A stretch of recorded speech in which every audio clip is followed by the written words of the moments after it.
सर्वेभ्यो नमो नमः। कक्षा में उपस्थित सभी सदस्यों का आदर सहित अभिवादन एवं स्वागत। भी सभी सदस्य अपने अपने इष्ट देव का ध्यान करें। माता गायत्री के मंत्रों का एक बार उच्चारण अवश्य कर ले। साथ ही अपने प्रेरणा के स्रोत एवं अपने गुरुजनों को भी अंतर मन से अभिवादन कर ले। हम लोगों के द्वारा प्रतिदिन सुबह में कक्षा आयोजित होती है। आज की कक्षा की विषय वस्तु जैसा कि आप लोग देख रहे हैं कि प्रश्न कुंडली से संतानहीनता के योग हम लोग कैसे देखें। पूर्व की कक्षाओं में हम लोगों ने दाम्पत्य जीवन, विवाह से संबंधित प्रश्न कुंडली से पर आधारित कक्षा का आयोजन किया था। हम लोगों ने सही ढंग से समझने का प्रयास भी किया था। शनिवार की कक्षा में प्रश्न कुंडली से संतान योग कैसे देखें उस पर चर्चा हुई थी। आज की कक्षा की विषय वस्तु है कि प्रश्न कुंडली से संतानहीनता के योग कौन कौन से बनते हैं। इस पर हम लोग चर्चा करेंगे। अभी जो आप लोगों के सामने में यह कुंडली दिख रही है, यह वर्तमान में व्यतीत हो रहे लग्न के आधार पर हमने यह कुंडली बनाया है।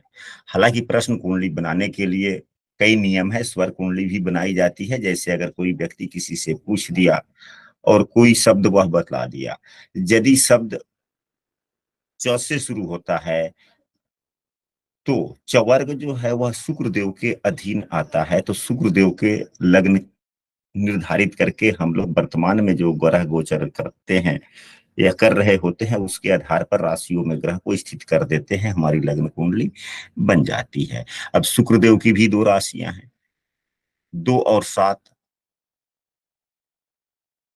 अगर आपने नदी का नाम पूछा और उसने चंबल नदी का नाम बतला दिया तो च विषम संख्या पर आता है।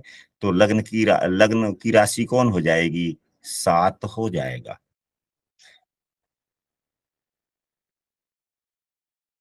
अगर वहीं 6 से शुरू होता है तो 6 दूसरे नंबर पर आता है, वह सम संख्या हुआ। तो शुक्रदेव की जो सम राशि होती है 2, वह लग्न की राशि होगी। और 2 यहाँ पर लिखेंगे, 3 4 5 ऐसे लिखते चले जाएंगे। फिर ग्रहों को देख करके कि किस राशि में, जिस राशि में जो ग्रह गोचर कर रहे हैं उस राशि में हम लोग लिख लेंगे। अभी यहाँ पर हमने 5 नंबर राशि लग्न में ही बुध सूर्य शुक्र लिखा है। यदि लग्न की राशि 2 बनती है तो 2 यहाँ, 3 4 5 यहाँ। तो क्या हो जाएगा? 5 यहाँ पर होगा, 5 नंबर की राशि। तो बुध शुक्र सूर्य सभी यही 5 नंबर की राशि में हो जाएंगे। यह हुआ। यदि कोई कक्षा में नया है और हमारे प्रतिदिन की कक्षा में शामिल होना चाहता है तो स्क्रीन पर दिख रहे नंबर पर व्हाट्सएप पर कक्षा में कंटिन्यू हो सकता है। जैसा कि हम लोगों ने पूर्व की कक्षा में पढ़ा है कि प्रश्न कुंडली अलग विषय वस्तु होती है एवं लग्न कुंडली अलग विषय वस्तु होती है। लग्न कुंडली में उतनी सावधानियां कुंडली के लिए या प्रश्न के लिए नहीं होता जितना कि प्रश्न कुंडली के लिए होता है। यदि कोई व्यक्ति संतान के बारे में अपना प्रश्न कर रहा है, यदि वह अपने से नहीं बोल रहा है कि हाँ प्रथम संतान, दूसरा संतान, तीसरा संतान, तो हमें भी उससे नहीं पूछना है कि हाँ प्रथम संतान है या दूसरा संतान की बात आप कर रहे हैं। हाँ लग्न कुंडली है तो हमारा पूछना आवश्यक हो जाता है। यदि वह भी संतान के बारे में नहीं बतला रहा है कि हमारा प्रथम संतान है या दूसरा संतान है, तो हम तो पूछेंगे ही नहीं।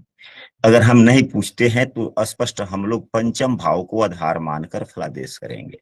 यदि बगैर पूछे ही वार्तालाप के दरमियान यह पता चल जाता है कि वह प्रथम संतान के बारे में नहीं पूछ रहा है, दूसरे संतान के बारे में पूछ रहा है, तो हम लोग फिर पंचम भाव को आधार मानकर फलादेश नहीं करेंगे। फिर हम लोग सप्तम भाव को आधार मानकर फलादेश करेंगे। क्योंकि प्रथम संतान का भाव 5वां होता है, दूसरे संतान का भाव 7वां होता है। यदि वार्तालाप से यह अनुभव हो कि तीसरे संतान की बात कर रहा है तो फिर तीसरे संतान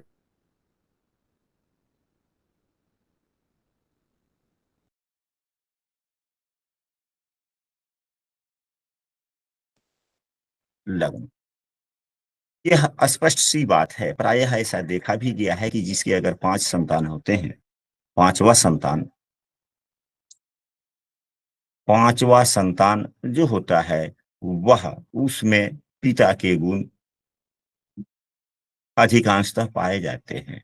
क्योंकि पांचवें संतान का विचार लग्न से ही किया जाता है।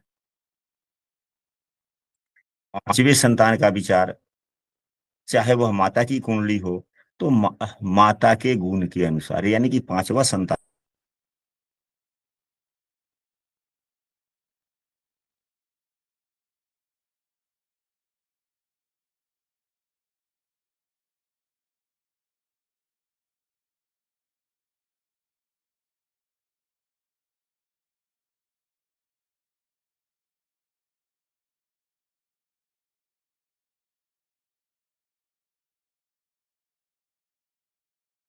आप लोग अपने अपने विवेक के अनुसार, यदि दूसरा संतान हो तो सातवें भाव इस प्रकार से, या तीसरा हो तो नौवें भाव को आधार मानकर फलादेश करेंगे।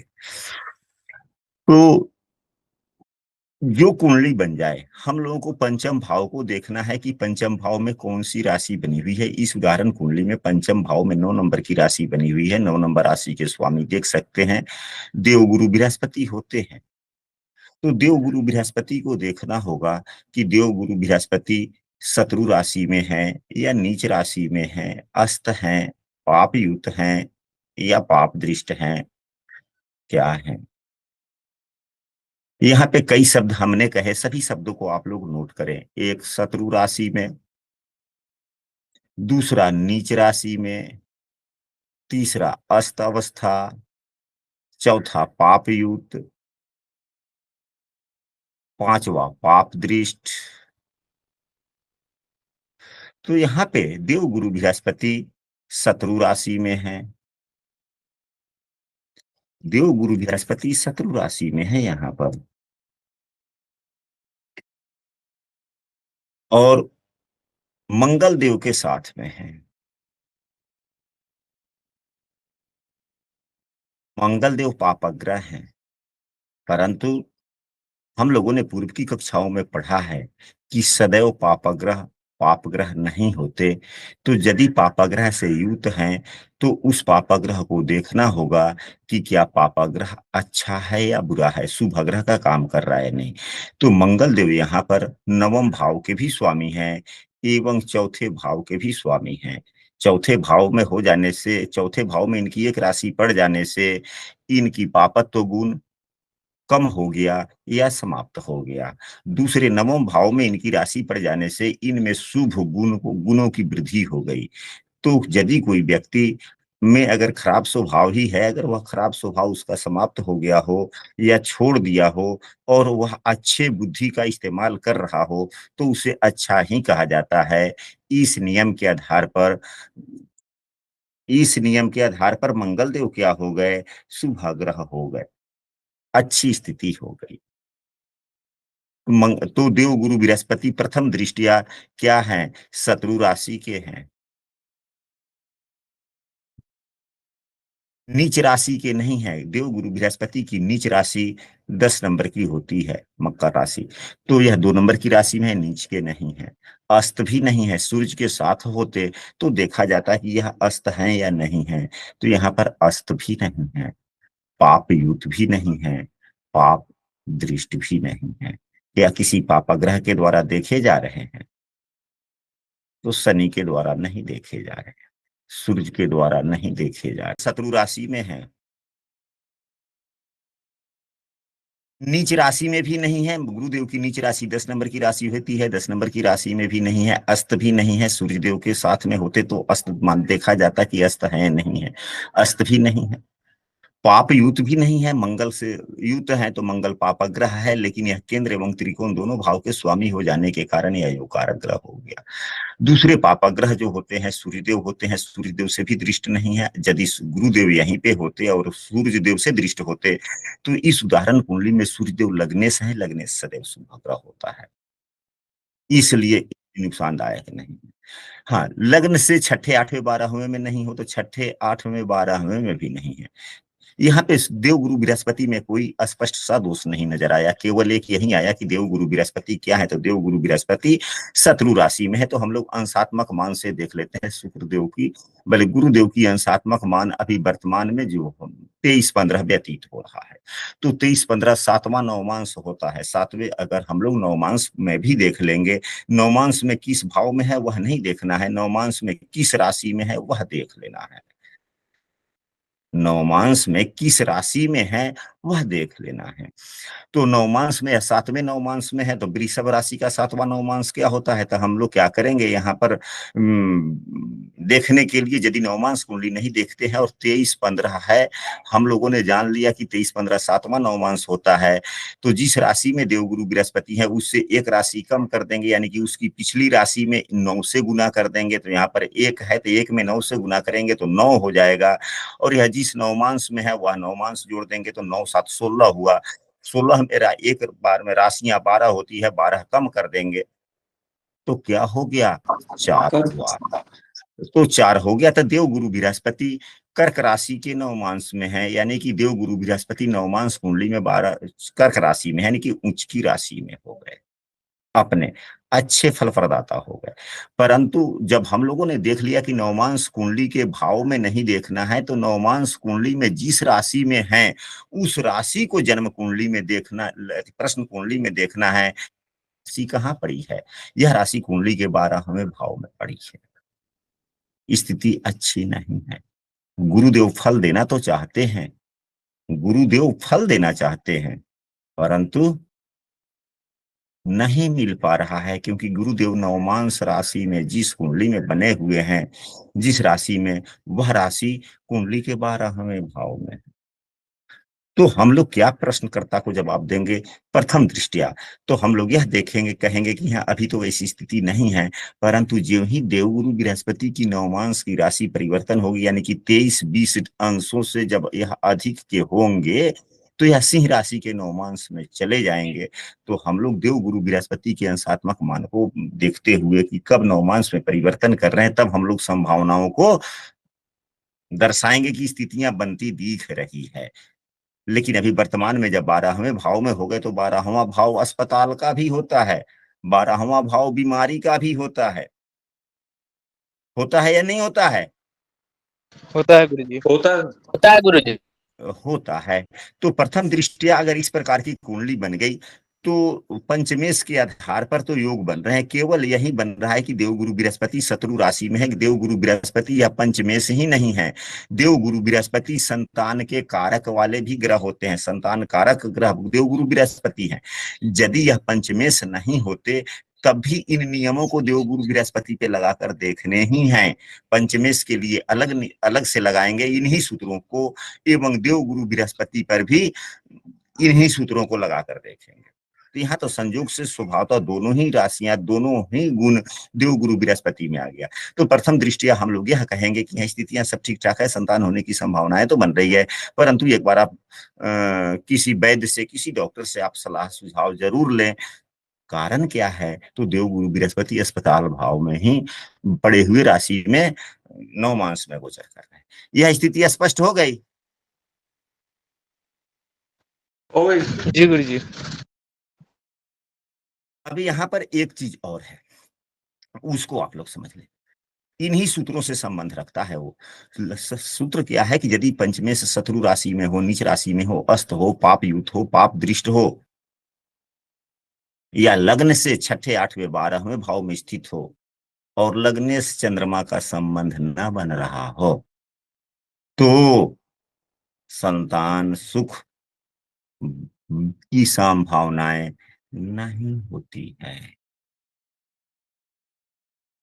क्योंकि अब यहां पर देखा जाए तो प्रश्न कुंडली में चंद्रमा का बहुत ही बड़ा महत्व होता है। प्रश्न कुंडली में चंद्रमा का बहुत ही बड़ा महत्वपूर्ण योगदान होता है। चंद्रमा लग्न को देख रहा है, इसलिए प्रश्नकर्ता के मन में जो प्रश्न है उसके प्रति गंभीरता को दर्शाता है। यह अच्छा संकेत है, तो यह मिलने वाली है। अब यहाँ पर आप कहेंगे कि शनि एवं चंद्रमा का 20 योग है, ठीक है, अच्छी बात है। लेकिन जब यही चंद्रमा एवं शनि अगर केंद्र भाव में होते हैं और 20 योग का निर्माण होता है, तो यह देखना चाहिए हम लोगों को कि किस राशि में 20 योग का निर्माण होता है। यह आप लोग स्पष्ट नोट करें कौन सी? कि जब केंद्र में शनिदेव 7 नंबर की राशि में हो, 10 नंबर की राशि में हो या 11 नंबर की राशि में हो और 20 योग का निर्माण हो रहा हो। हमने क्या कहा कि जब केंद्र भाव में, यानी कि भाव लग्न हो, 1 हो, 4 हो, 7 हो या 10 नंबर के भावों में, इन चारों भावों में हो और राशि कौन हो, तो 7, 10 या 11 नंबर की राशि हो और उसमें 20 योग का निर्माण हो रहा हो, वह 20 योग ज्यादा प्रभावी नहीं होता। 20 योग जो कुंडली में अच्छे योग माने जाते हैं या बुरे योग माने जाते हैं? बुरे इस बुरे जो बुरे योग का, हाँ, तो इस बुरे योग का उतना प्रभाव नहीं होता। कारण यह हो जाता है कि शनि देव यहाँ पर योग कारक बने हुए होते हैं। तो जब शनि देव योग कारक हो गए, अच्छे फल प्रदाता हो गए, तो मन, तो अच्छा फल हमें किसी भी कार्यों में कब कब कब मिलेगा? जब उस कार्यों में हमारा मन लगेगा, तभी तो उस कार्य से हमें अच्छे योग, अच्छे फल की प्राप्ति होगी। यहाँ पर शनि की मजबूरी हो जाती है कि वह सस योग या पंच महापुरुष योग निर्माण कर रहे हैं। तो उस पंच महापुरुष में सहयोग कौन करेगा? चंद्रमा करेगा या नहीं करेगा? करेगा बगैर चंद्रमा के सहयोग से कोई महापुरुष योग या कोई भी योग प्रभावी हो सकता है क्या? क्योंकि चंद्रमा नहीं। मन है, चंद्रमा मन की स्थिरता है। तो यहाँ पर दोनों एक दूसरे के पूरक हो गए, इसलिए यहाँ पर उतना विषयों का निर्माण प्रभावी नहीं हो पा रहा है। यह बातें स्पष्ट हुई या नहीं हुई? जी गुरुदेव। ठीक है। अब इसके बाद में अगले सूत्र पर चलते हैं। स्पष्ट यह बात है कि हम लोग जब भी पढ़ते हैं तो यह पढ़ते हैं कि जब भाव बली हो, भाव शुभ युक्त हो, भाव पर शुभग्रह की दृष्टि हो, तो अच्छा फल प्राप्त होता है। तो यह पढ़ लिया हम लोगों ने, तो थोड़ा सा प्रथम दृष्टिया इस पर भी हम लोग देख लेते हैं, गौर कर लेते हैं कि क्या स्थिति बन रही है। तो यहाँ पर देखा जाए, भाव के स्वामी शुभग्रह हैं, ठीक है, भाव के स्वामी केंद्र में बैठे हुए हैं, ठीक है, लेकिन भाव के स्वामी अपने भाव से छठे भी हैं एवं अब शत्रु राशि में भी हैं। थोड़ा भाव खराब हुआ। भाव का स्वामी जब अपने ही भाव से छठे, 8वें या 12वें होता है तो भाव के फलों में कुछ कमी आती है। भाव पर पड़ने वाले ग्रहों की दृष्टि, तो भाव पर मंगल की दृष्टि पड़ रही है। मंगल देव इस कुंडली के लिए योग कारक ग्रह है। अच्छी बात है। नवम भाव के स्वामी की दृष्टि है।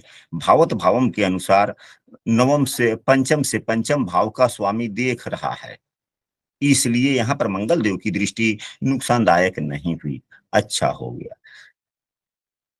और किसी ग्रह की दृष्टि तो गुरु की नहीं पड़ रही है, सूर्य की नहीं, शुक्र की नहीं, बुध की नहीं, केतु की नहीं, चंद्रमा शनि किसी की नहीं। अगर दृष्टि की आधार पर ले जाए तो भाव अच्छा है। हाँ, भावेश अपने स्थान से थोड़े अलग।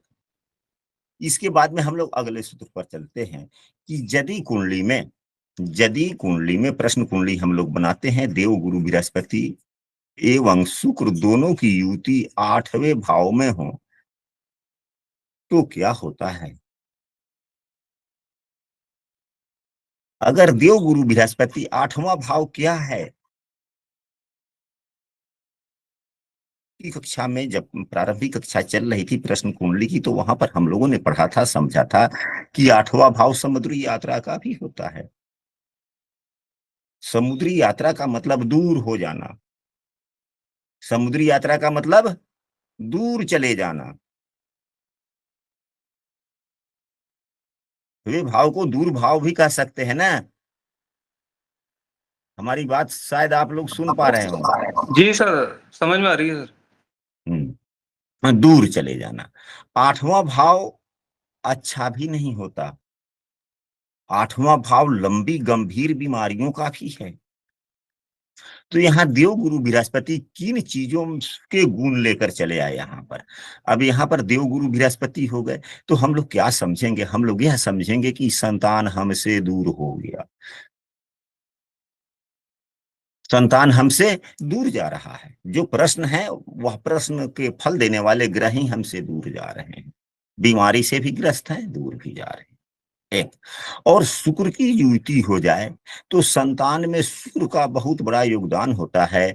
शुक्र देव क्या है, चाहे वह महिला की कुंडली हो या पुरुष की कुंडली हो, शुक्र वीर्य है, वीर्य कारक है। तो वीर्य भी दूर हो गया या दूषित दूषित हो गया, चाहे जो भी हो, लेकिन संतान कारक ग्रह एवं शुक्र अगर अष्टम भाव में होता है तो अच्छी स्थिति नहीं मानी जाती। अगर और आठवां भाव मृत्यु का भाव भी कहा जाता है, कहा जाता है नहीं कहा जाता है? कहा जाता है। कभी कभी संभावनाएं ऐसी बनती है, अगर प्रश्न कुंडली के समय में गर्भ की स्थिति हो, अगर कोई पूछे कि है संतान होने की संभावना है नहीं है, अगर उस वक्त देव गुरु बृहस्पति एवं शुक्र दोनों ही हो तो यह मृत संतान होने की तरफ इशारा करता है। तो हम लोग क्या सुझाव देंगे कि हाँ, जब वो ऐसी स्थिति बने कि हाँ प्रसव का समय करीब आ जाए या अभी से ही हो, एक आध बार डॉक्टर से संपर्क जरूर करें, डॉक्टर के देख रेख में रहें, और जब प्रसव की संभावनाएं बने तो घर पर न रुके, अस्पताल जरूर जाएं। स्पष्ट, अब यहाँ तक बातें स्पष्ट हो गई? जी गुरु जी। अब इसके बाद में अगर यही स्थिति रहे, देव गुरु बृहस्पति भी यही हो, शुक्र देव भी यही हो एवं मंगल देव पंचम भाव में हो या दूसरे भाव में हो या लग्न भाव में मंगल देव हो, यानी कि पंचम भाव में होंगे तो चौथी दृष्टि, दूसरे भाव में होंगे तो सातवीं दृष्टि, या लग्न में होंगे तो आठवीं दृष्टि से मंगल देव देख लेंगे। अगर देव गुरु बृहस्पति एवं शुक्र देव यहां पर हो और मंगल के द्वारा देखा जाता हो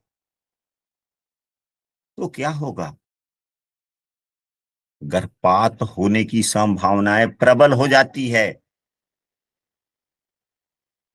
यहां पर देखा जाए देव गुरु बृहस्पति आठवें भाव में, शुक्र आठवें भाव में, उस पर से मंगल की दृष्टि, तो गर्भपात होने की संभावनाएं हो सकती है या नहीं हो सकती है? ठीक हो सकती है। हो सकती है। इन सूत्रों को भी हम लोगों को सदैव याद रखना चाहिए एवं समझना चाहिए। साथ ही अगला सूत्र हम लोग चलते हैं, यदि पंचमेश से निर्बल होकर, निर्बल और पीड़ित दो चीज होता है, पीड़ित और निर्बल दोनों में बहुत अंतर है, हम लोगों को समझना होगा। यदि पंचमें से निर्बल होकर, अब यहीं पे इस उदाहरण कुंडली में 9 नंबर की राशि है और यहाँ पे देवगुरु बृहस्पति हो जाएंगे, तो निर्बल होंगे या क्या होंगे?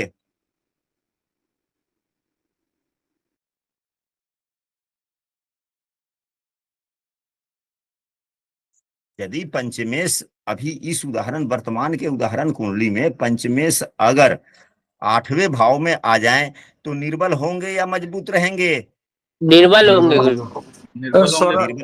स्वराशि के भी हो गए लेकिन। हाँ, तो स्वराशि के हो गए तो मजबूत हो गए ना, निर्बल नहीं हुए।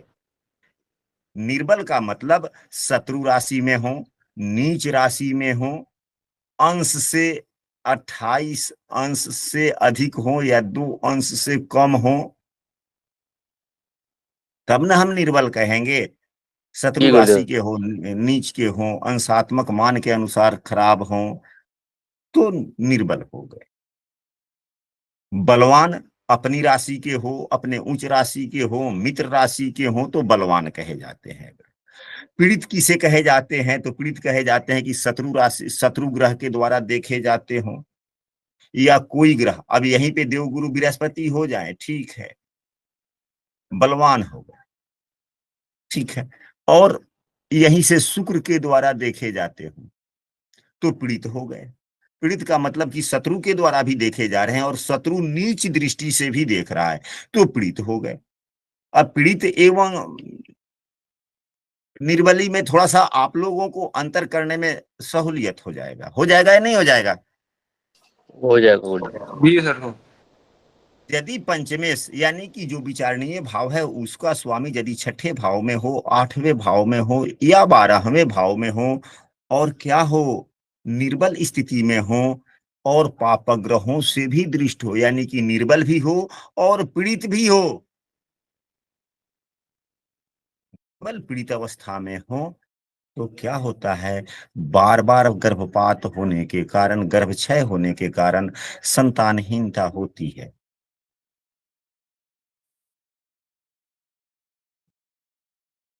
तो इससे पहले हम लोगों ने क्या चर्चा किया था?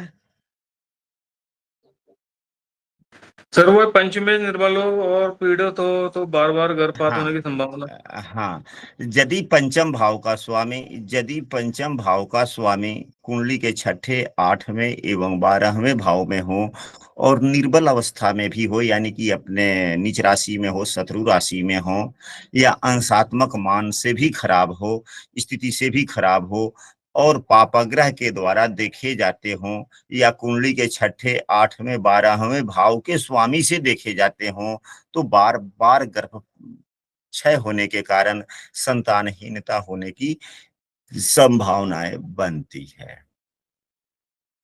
यदि प्रश्न कुंडली में सूर्य एवं शुक्र, सूर्य एवं शुक्र, इस प्रश्न कुंडली में सूर्य एवं शुक्र लग्न में ही है, संतान की स्थिति अच्छी बनती है, संतान होने की संभावनाएं बनती है।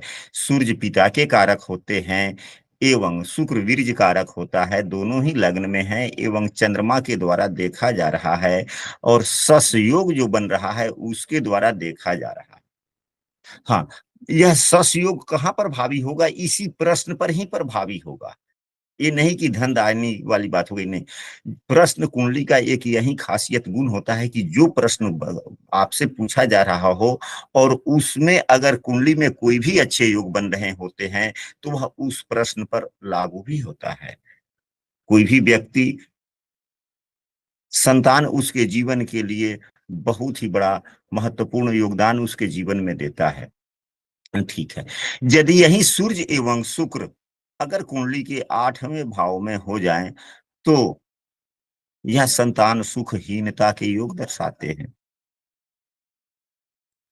इसके बाद में यदि पंचम भाव के स्वामी यानी कि विचारणीय भाव के स्वामी पर, विचारणीय भाव के स्वामी पर मंगल एवं राहु का संबंध बन रहा हो, पंचमेश से मंगल और राहु दोनों का संबंध बन रहा हो, तब तो संतान हानि के योग यह प्रमुख हो ही जाते हैं। परंतु यह भी देखना है कि यदि मंगल है तो यहाँ पर तो संतानहीनता की तरफ इशारा कर रहा है, परंतु यहाँ पर मंगल शुभ ग्रह का काम कर रहा है, उतना नुकसान नहीं करने वाला। हाँ, यहीं अगर मंगल केंद्र भाव का स्वामी नहीं होता तो यह पापग्रह हो जाता, और राहु के द्वारा भी अगर यह दृष्ट हो जाते या युत हो जाते तो संतानहीनता की तरफ लेकर जाते। हम लोगों को कई चीजों पर विचार करनी चाहिए। वह कौन कौन से चीज यहाँ पर हम लोग लिख रहे हैं? एक, देवगुरु बृहस्पति संतान कारक होते हैं। लग्नेश, इस उदाहरण कुंडली में यहाँ पर 5 नंबर की राशि है, लग्नेश अपने ही राशि में है, ठीक है, बलवान है सदैव। इस प्रश्न कोई भी हो, लग्नेश से कार्य भाव के स्वामी का यानी कि लग्नेश से विचारणीय भाव के स्वामी का संबंध बन रहा हो, या एक दूसरे से केंद्र में हो, या एक दूसरे से नवपंचम हो, तो अच्छी स्थिति होती है। तो भले ही सूर्य एवं गुरु की परस्पर दृष्टि नहीं है, कोई बात नहीं है, नवपंचम योग भी नहीं बन रहा है, सूर्य से गुरुदेव न 9वें में है न पंचम में है, परंतु दशम का संबंध बन रहा है, चौथे दशम का संबंध बन रहा है, एक दूसरे से केंद्र में है, इसलिए स्थिति अच्छी है। यानी कि गुरुदेव, लग्नेश, विचारणीय भाव यानी कि पंचमेश और सप्तमेश, इन चारों का अगर बलवान हो तो संतान होने के योग बनते हैं, अन्यथा संतानहीनता के योग बनते हैं। तो देव गुरु बृहस्पति क्या है अभी? तो यहाँ पर बलहीन हो गए, परंतु हम लोगों ने अभी पूर्व में पढ़ा कि देव गुरु बृहस्पति नवमांश में उच्च के हैं। यहाँ पर 12वें भाव में राशि पड़ी, थोड़ा वह बीमारी की तरफ लेकर जा रहे हैं, वह अलग बात है, लेकिन संतान के लिए ठीक है, देवगुरु बृहस्पति की स्थिति मजबूत हो गई। लग्नेश क्या है? तो लग्नेश स्वराशि के हैं, स्थिति मजबूत हो गई। पंचमेश यही देवगुरु बृहस्पति हैं, यहाँ प्रथम दृष्टिया शत्रु राशि में है, लेकिन नवमांश में उच्च के हो गए, पंचमेश भी ठीक हो गए। सप्तमेश शनिदेव क्या है? तो अपने मूल त्रिकोण राशि के होकर सप्तम भाव में ही है। सप्तमेश का इसलिए हम लोगों ने विचार किया कि संतान का सुख लग्न एवं सप्तमेश यानी कि लग्नेश एवं सप्तमेश के संयोग से, लग्नेश एवं सप्तमेश के संयोग से पंचम भाव का फल मिलता है। इसलिए यहाँ पर यह चारों स्थितियां स्पष्ट हुई कि चारों सामान्यतः ठीक हैं। ठीक है या नहीं है? जी ठीक सर, है ठीक गुरुदेव। दिखाई दे रहा। इसलिए संतान होने के योग बनते हैं। और भी कुछ सूत्र हैं। पंचम भाव में यदि निर्बल पापग्रह हो, पंचम भाव में अगर निर्बल पापग्रह हो, मजबूत पापग्रह किसे कहा जाता है और निर्बल किसे कहा जाता है? अभी हम लोगों ने कुछ देर पहले चर्चा किया कि निर्बल का मतलब है कि शत्रु राशि का हो, नीच का हो, निर्बल हो जाएगा, अंशात्मक मान खराब। यदि कोई पापग्रह अपने स्वराशि का हो जाए, अपने मूल त्रिकोण राशि का हो जाए, अपने उच्च राशि का हो जाए, तो उसकी जवाबदेही बन जाती है कि जिस भाव में है उस भाव के फलों को दे। यानी कि भावेश सदैव शुभ ग्रह होता है। पंचम भाव में कोई भी पापग्रह अगर खराब स्थिति में हो तो भी संतानहीनता देता है। अगर पंचमेश नीच राशि का हो तो भी संतानहीनता देता है। पंचम भाव पर शुभ दृष्टि नहीं पड़ रही हो तो भी संतानहीनता देता है। अब यहां पर पंचम भाव में मंगल की दृष्टि पड़ रही है जो शुभ दृष्टि है, क्योंकि मंगल देव योग कारक ग्रह हैं और मित्र दृष्टि से देख रहे हैं। हाँ, मंगल की दृष्टि यहां पर पड़ रही है तो हम लोग यह उसको सुझाव दे सकते हैं कि जो ही गर्भ की स्थिति की संभावनाएं बने तो डॉक्टर से सलाह जरूर लीजिएगा। एवं मंगल के द्वारा दृष्ट हैं तो हम उसे सुझाव मंगल देव का दे सकते हैं कि मंगलवार को हनुमान चालीसा का पाठ कर सकते हैं, सुंदरकांड का पाठ कर सकते हैं, यह कह सकते हैं कि हनुमान जी के मंदिर में जाइए और अपने संतान हेतु आशीर्वाद हनुमान जी से प्राप्त कीजिए। संबंधित ग्रह जो भी इस प्रकार बनते हो हम लोग सुझाव दे सकते हैं। चंद्रमा प्रश्न लग्न के अशुभ भावों में हो तो चंद्रमा यहाँ सप्तम भाव में है, प्रश्न लग्न से शुभ भाव में है, यानी कि चंद्रमा भी छठे, आठवें, 12वें में कम से कम ना हो, तो यहाँ भी ठीक ठाक स्थिति है।